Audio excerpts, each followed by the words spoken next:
আসসালামু আলাইকুম। আমার ছেলের নাম আকরাম খান রাব্বি। আমার ছেলে নামাজ পড়তে গেছিল শুক্রবারে 19 তারিখ, 10 নম্বর আগায় গেছে।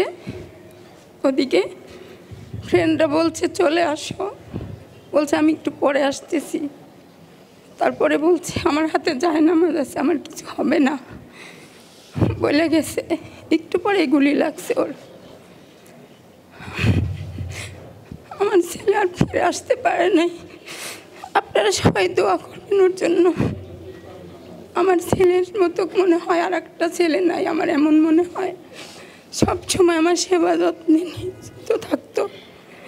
আমাকে রাতের বেলায়ও পানি খাওয়াতো, উঠে যায় আম্মু তুমি পানি খাইছো, আম্মু ভাত খাইছো, আসো একসাথে খাই। সারাক্ষণ আমার জন্য আমার ছেলে থাকতো। আমি সেই ছেলে হারাইছি। আপনারা সবাই দোয়া করবেন আমি যেন আমার ছেলেকে যেন জান্নাতবাসী করে।